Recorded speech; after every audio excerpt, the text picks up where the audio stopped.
Donc, bonjour, ici Mathieu en présence de Alessandre Joly.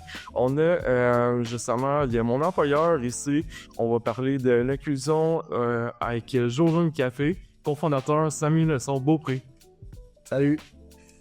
Est-ce que tu veux prendre un moment pour te présenter un peu et présenter ton entreprise, bien entendu? Ouais, je m'appelle Samuel Beaupré, comme Mathieu l'a si bien dit. Je suis copropriétaire et cofondateur de Géogène Micro-Torréfacteur, qu'on appelle aussi Géogène Café.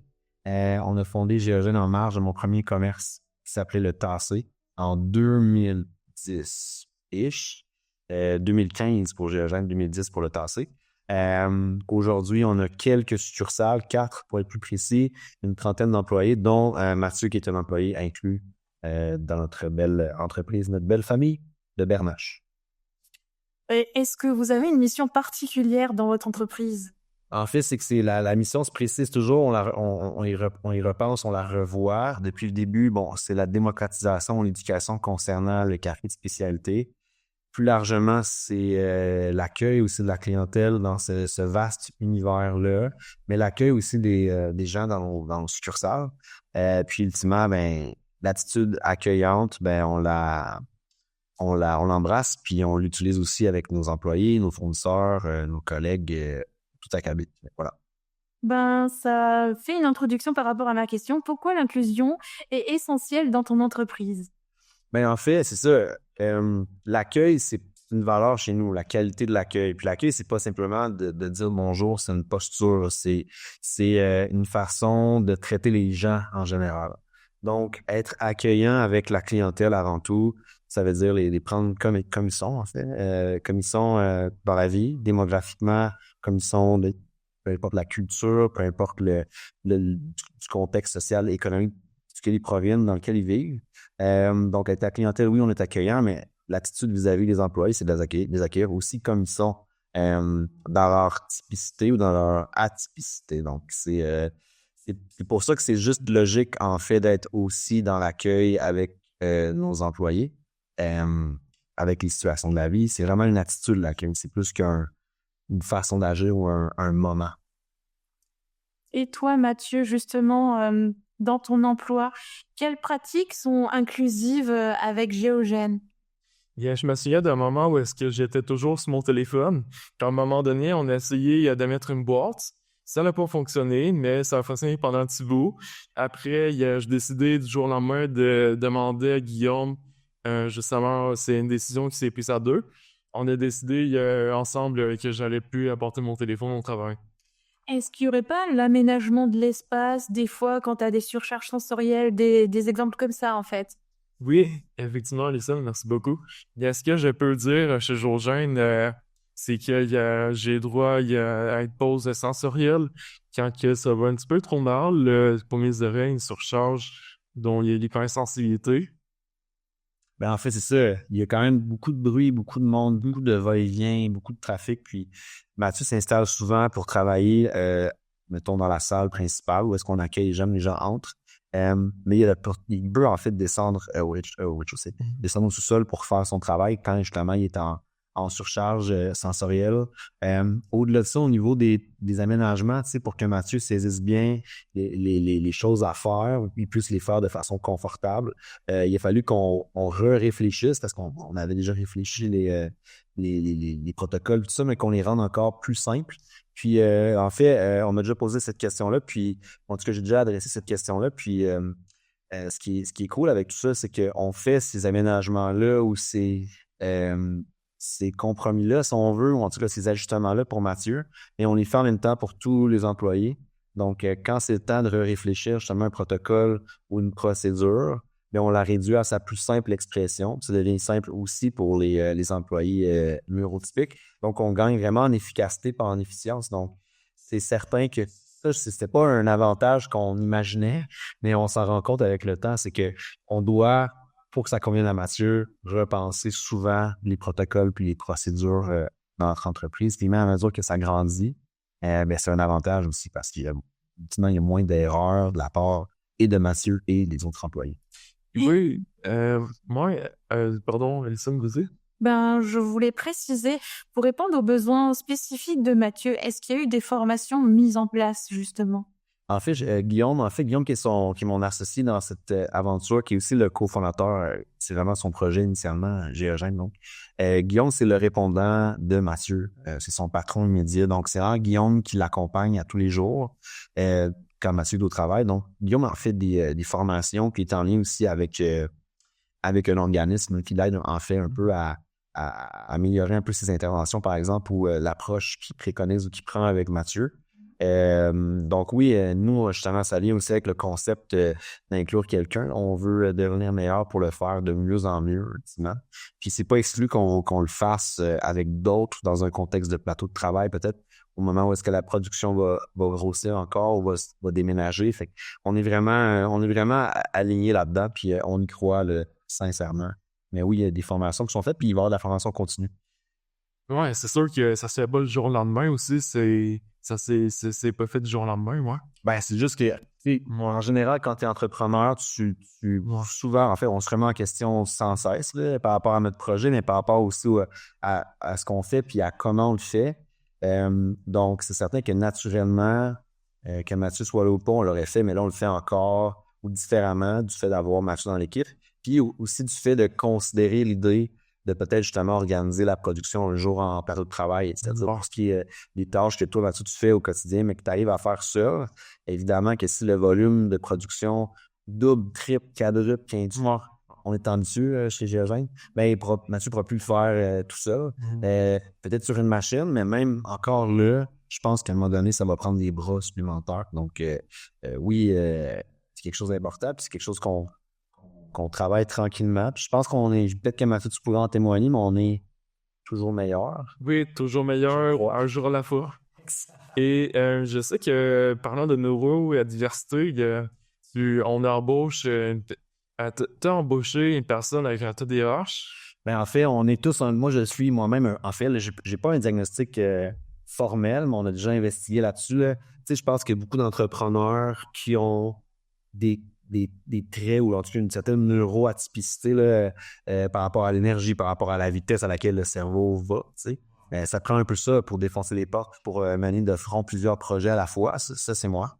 Puis c'est d'autres aussi entrepreneurs. Mais tu sais, oui, puis tu sais, je veux dire, en même temps, on engage des gens sur la base de leurs références, sur la base de leur CV, de leur expérience, puis on les prend comme ils sont. Mais oui, évidemment, comme à un moment donné, on se rend compte que telle personne a peut-être un petit déficit d'attention, telle autre personne est impulsive. C'est des gens qui sont pas nécessairement avec un diagnostic, mais ils ont des traits de personnalité avec lesquels on doit travailler. Puis ça, c'est le cas de toutes les entreprises au monde.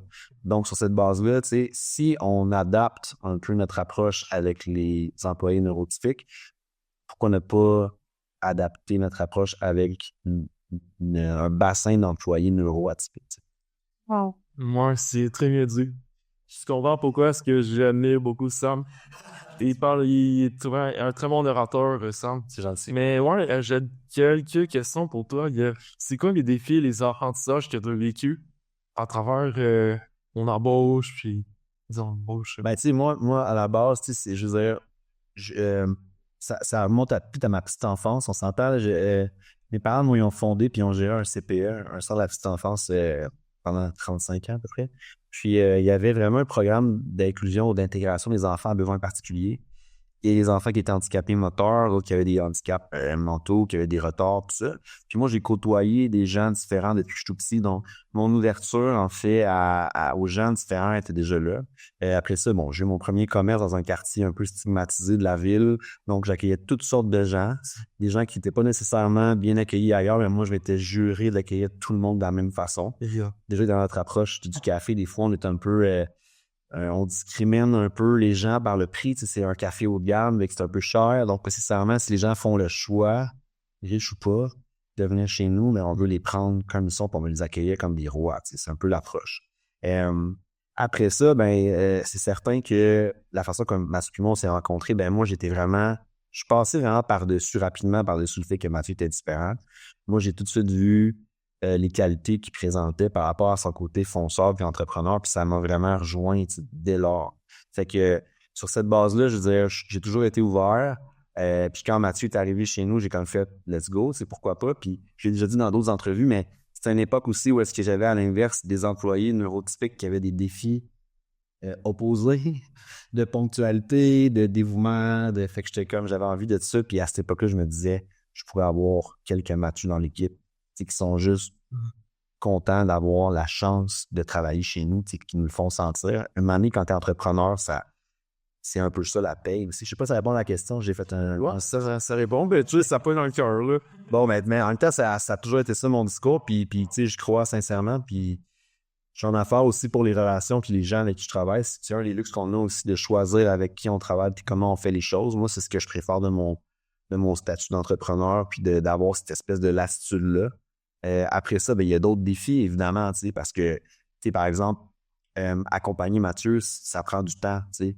Puis Mathieu, je veux dire, il s'améliore à tous les jours comme on s'améliore à tous les jours, mais tu sais, il demande un peu plus d'accompagnement qu'un employé typique des fois sur certaines tâches. Donc, d'où l'idée de justement comme repenser l'organisation des postes de travail, des tâches pour que ce soit facile de recommencer à tous les jours.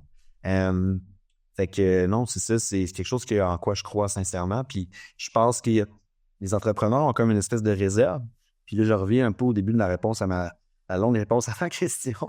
Que tu sais, je sais pas si c'est parce que les gens sont mal à l'aise de côtoyer des gens différents ou savent pas comment les approcher ou sont peut-être intimidés par cette différence-là.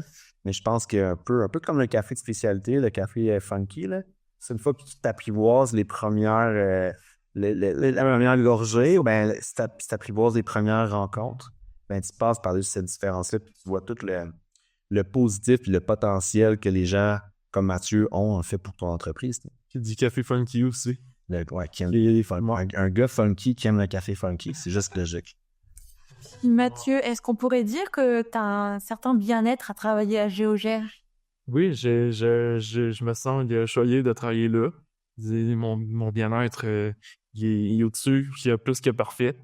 C'est sûr que, tu sais, quand j'ai commencé à être embauché au Jourgène, il manquait quand même pas mal de structure. Mais avec le temps, ça s'est arrangé, comme Samuel l'a dit tantôt. Ben, le bien-être se situerait, il y a 9,5 sur 10. Wow! 95%? Moi, à ma moyenne générale au secondaire. Non, c'est pas vrai, même pas proche.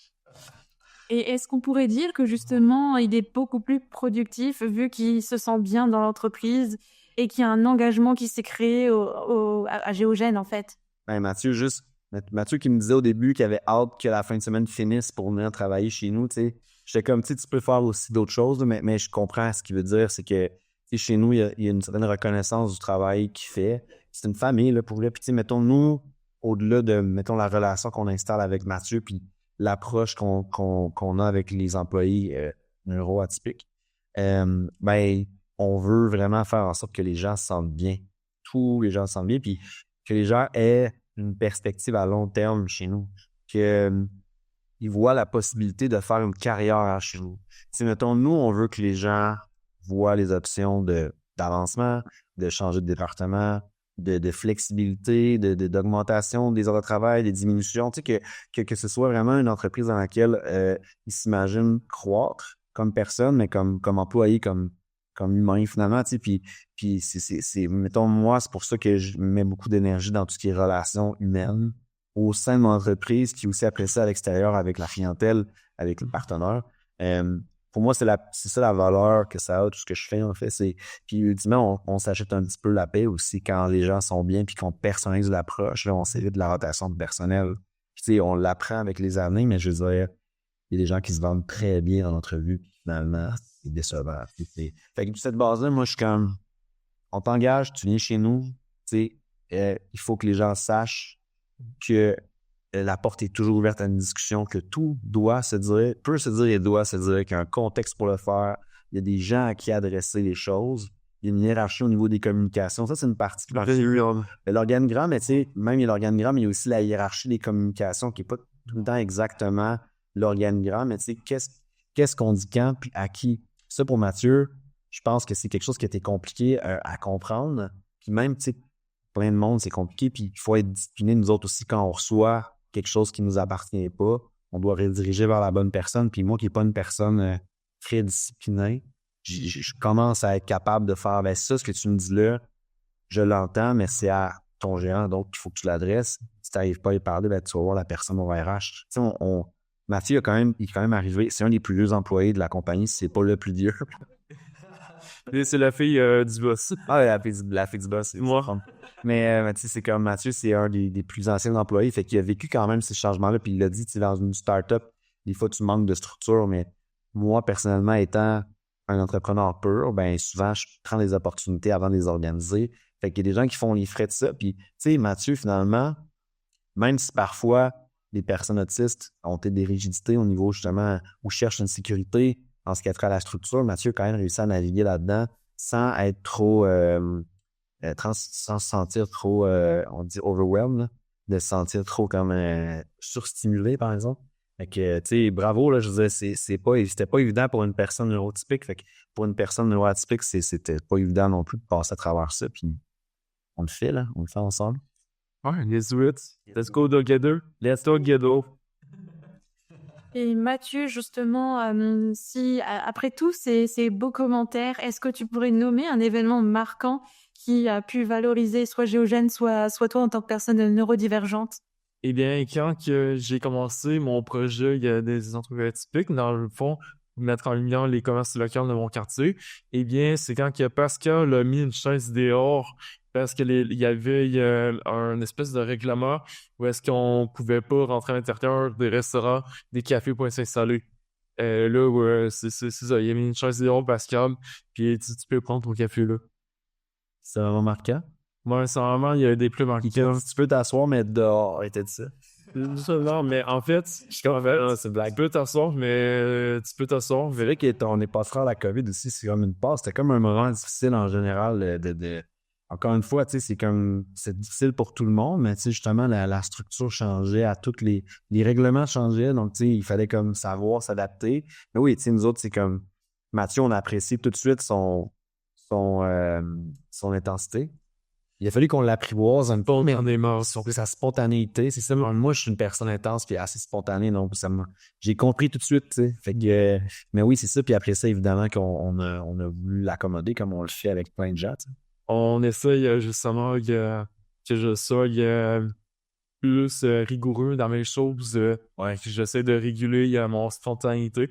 C'est sûr que au départ, ça a été un petit peu difficile, moi, que les autres. Bracelet électrique là, qui donne un petit choc. Là. Mais j'ai vu ça au Dragon là, en anglais. Il y avait pas quelqu'un qui. C'était un peu controversé, là, mais c'est comme pour les mauvaises habitudes. Mais c'est toujours une mauvaise habitude parce que, tu sais, mettons, moi, la spontanéité, je trouve que c'est une qualité. Je trouve que ça me manque. Puis tu sais, Mathieu, peut-être que c'est un manque de filtre. Peut-être, ou, tu sais, lié à sa condition ou à comment il est, mais je veux dire. Il y a quelque chose de beau là-dedans, puis moi, ça me parlait. Mettons, moi-même, je suis pas une personne avec un grand filtre, dans le sens que je me permets souvent de dire des choses sensibles ou d'aller à des endroits inconfortables pour certaines personnes. Puis, je me suis déjà fait reprocher de plein de façons par plein de monde différents. Mais moi, je pense pas que c'est un défaut. Je pense qu'à l'inverse, quand les gens sont mal à l'aise avec ma façon d'être, it's on them. C'est à eux d'adresser quelque chose par rapport à ça, tu sais. Moi, j'ai appris ça avec ma blonde, tu sais. Ma blonde, elle m'a vraiment, la première fois que je l'ai rencontrée, c'est parce qu'elle s'était mise à pleurer après un examen au cégep. Parce qu'elle était comme vraiment, tu sais, c'était plein d'affaires. Elle avait changé de ville. Elle avait pas une bonne note. Elle avait quand même une bonne note, tu sais. Mais je veux dire, ça n'avait vraiment, j'avais jamais assisté à ça en live, une personne avec autant peu de filtres. Puis moi, ça m'a marqué. C'est comme, vraiment, j'ai trouvé touchant. J'ai pas trouvé, je l'ai pas jugé. Je trouvais juste touchante parce que c'était sincère. Puis là, je me suis vraiment dit, bah, je vais me mettre avec elle. Mais après ça, je me suis dit après coup, dans le sens il faut qu'on soit ensemble, en couple ensemble. Mais après ça, je veux dire, j'ai évolué avec elle, c'était 25 ans qu'on a été ensemble. Ouais, il a le même âge que moi en plus. Et mais en 2000, toi? Non, de 99. Ouais, on s'est rencontrés en 2000, nous autres. Fait que c'est comme la 25e année, là, dans le sens que ça fait 24 ans cette année. Mais tu sais, j'ai comme appris à être en couple avec elle, mais j'ai appris aussi à exister en société avec elle, puis j'ai appris aussi à me brancher un peu plus sur mon ressenti. Mais avec les années, en affaires, je me rends compte que c'est pas tout le monde qui est là. Puis Mathieu, des fois, son manque d'inhibition, on va l'appeler comme ça. Ben moi, ça va. Puis tu sais, moi, des fois, je suis juste... Puis ça, on a déjà parlé beaucoup dans d'autres entrevues, dans d'autres podcasts qu'on a fait ensemble. Mais on peut appeler ça un espèce de catalyseur, tu sais, à place, mettons, d'hésiter à dire les choses, de pas les dire au bon moment. mais elle les dit quand il les pense. Puis souvent, ça vient juste comme débloquer une réaction en chaîne qui fait que les choses vont juste plus vite.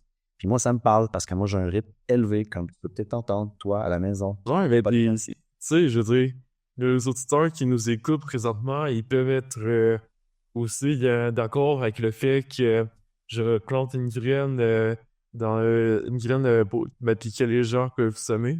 Une graine de ronde, c'est Ouais. exact. Ben ouais, c'est ça, puis tu sais, je veux dire, en tout cas, tu sais, encore une fois, tout est dans la façon d'accueillir cette différence-là. Je reviens à l'accueil. L'accueil, c'est ce qui régit, mettons, ma façon d'être dans toutes les sphères de ma vie. C'est de mettre de l'énergie dans la qualité de l'accueil ou l'attitude d'accueil que j'ai par rapport aux gens, par rapport aux situations aussi. T'sais, fait que c'est vraiment important. Fait que sur cette base-là, c'est de l'empathie, en fait. C'est d'essayer de comprendre comment l'autre aussi arrive avec ses qualités, ses défauts, ses limites, puis ses ambitions, puis de respecter ça jusqu'à un certain point. Mais ouais, parlant de ça, je veux dire, il y a 2 jours, j'ai fait un shutdown narcissique. Je sais pas si tu le savais. Ben, en fait, les gars, on en parlait, j'ai juste pas assisté à ça. Je sais pas exactement ce que ça veut dire. Non, mais c'est ça. En fait, hier, j'ai dû rentrer chez nous justement parce que j'ai fait un repli sur moi. En fait, un repli sur moi, c'est comme il y a il y a plus rien qui fonctionnait là. Je veux dire, T'es rentré t'es rentré dans dans ma bulle, puis je peux ressortir, puis j'ai dû aller chez nous. Mais tu sais, c'est des trucs normaux, mais donc mon employeur, Guillaume, qui est vraiment très à l'aise puis à l'écoute.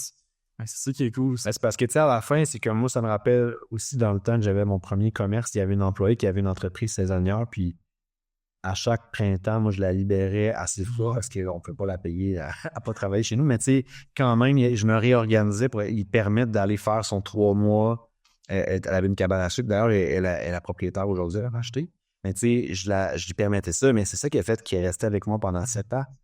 Parce que je faisais ce genre d'accommodement-là. C'est une forme d'accommodement. Puis tu sais, les gens, quand je fais cet effort-là, de les accommoder, évidemment que ça met de la pression parce que pendant 3 mois, je suis plus dans mes habitudes, je dois la remplacer par quelqu'un, je dois engager quelqu'un, puis après ça, cette personne-là, qu'est-ce que je fais avec? Je fais un petit espace, en bref. Mais tu sais, la façon de me remercier, ça a été sa fidélité, tu sais, ça a été mon bras droit jusqu'à la vente du commerce, tu sais. Fait que c'est comme cet accommodement-là, finalement, humain, puis cette façon d'accueillir la différence, les besoins puis les ambitions des gens, mais ça fait qu'à terme, on se fait du bien en soi-même. Moi, je sais pas si ça existe, mais moi, je suis adepte de l'égoïsme vertueux. Ça veut dire que, j'explique, je sais pas si ça existe, c'est peut-être moi qui ai inventé ça, je pense pas, mais Je sais pas c'est quoi. égoïsme vertueux, ça veut dire que, tu sais, on pourrait penser que dans cette situation-là précise, je pense en premier à mon employé, mais je pense à moi, en fait, parce que je me dis, si je la commande, elle va rester. Si elle reste, moi, ça me fait du bien.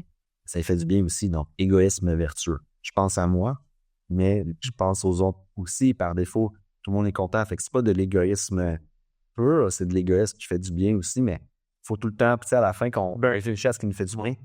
C'est dur là parce qu'on se place en famille. C'est comme de l'égoïsme, mais avec une empathie. C'est de l'égoïsme avec un effet positif sur l'autre. C'est là vraiment à la définition. C'est comme comment tu peux, je pense pas que ça existe en fait là, comme terme, là, mais c'est quelque chose qui est comme tout et son contraire. Là. Mais en tout cas, bref, moi, si ça existe, je suis adepte de ça. Puis si je suis le seul adepte de ça, c'est correct aussi, mais... Mais que penses-tu? Est-ce que ça serait réaliste que d'autres entreprises aient le même modèle que toi, faire preuve d'accueil, d'inclusion, de compréhension par rapport à les employés? Qu'est-ce que tu en penses? Est-ce que ça aiderait au niveau de leur productivité? Ben oui, assurément. Évidemment, ça dépend des tâches. T'sais. Mathieu, rapidement, mais on a... À un moment donné, il était question peut-être qu'on le mette barista une journée par semaine. Mais Mathieu, dans les codes sociaux, des fois, c'est pas si évident que ça de saisir à quel moment on dit bonjour, quand est-ce qu'on... Encore une fois, Mathieu s'est beaucoup amélioré, mais c'est une limite qu'il y avait d'emblée. C'est pas exclu qu'un jour, on le réessaye, mais Mathieu, c'est les tâches plus qui vont être de la précision, une certaine routine. Puis Mathieu, quand il prend son rythme, là, c'est un robot, là, c'est une machine. Il est super précis, il est assidu, il est concentré, on le sent, on le voit. Donc, c'est sûr que il faut que les tâches à réaliser se prêtent aux limites d'une personne, peut-être. Mais ces limites-là sont aussi des qualités, dans la plupart des cas, tu sais.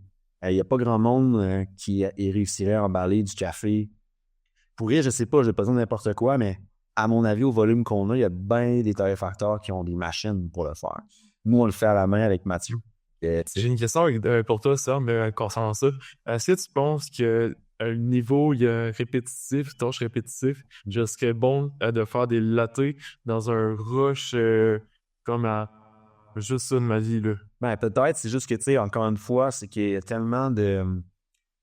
Si t'es comme dans une cuisine fermée, tu as déjà été dans un autre emploi, mais dans une cuisine fermée, où est-ce qu'il n'y a pas d'autres stimuli, il n'y a pas d'autres interactions, possiblement. Mais la réalité, c'est quand t'es barista, tu peux pas que faire des lattés puis donner au barista à côté de toi, au commis, puis qu'il les donne. À un moment donné, il faut qu'il y ait un eye contact. Il faut pas que le eye contact te sorte de ta concentration. Fait que il y a beaucoup de choses à gérer au bar. Tu sais. Puis il y a des baristas que c'est des bons. Les bons baristas, en fait, c'est que c'est des gens qui sont à la fois efficaces et sympathiques. Il y en a qui sont très sympathiques, zéro efficaces. Il y en a qui sont juste efficaces, zéro sympathiques. Mais le bon barista va être les deux à part égale.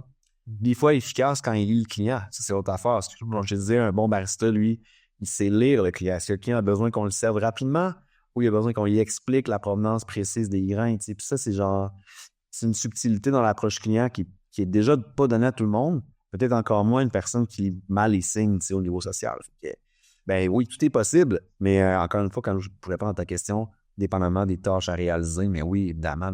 Mais c'est comme le gros feature, la grosse qualité de Mathieu, c'est son dévouement, c'est sa disponibilité, c'est son enthousiasme. Ultimement, ça déborde sur ses collègues aussi. Là. Tu sais, je veux dire, Mathieu, il est d'humeur égale, sauf quand des fois, justement, vers 3 heures, il est fatigué. Et là, on le sait. Toi aussi, tu le sais. Ah, il est passé 3 heures, là, ça va-tu? Ouais, ça va. Ok. Donc Mathieu, est-ce qu'on pourrait conclure en disant que tu es épanoui au sein de Géogène? Oui, assurément 95%. Je l'allais dire 95%. C'est vraiment, c'est A+, ça, 95%. Tu sais? Yeah. Donc je te remercie Samuel d'avoir participé à cet épisode. On remercie en même temps les auditeurs d'avoir écouté ce podcast. Laissez un commentaire, on prendra le temps de les lire. Et puis, merci beaucoup pour cette écoute et je vous dis à la prochaine. Merci pour le moment. Merci beaucoup, Samuel. Au plaisir.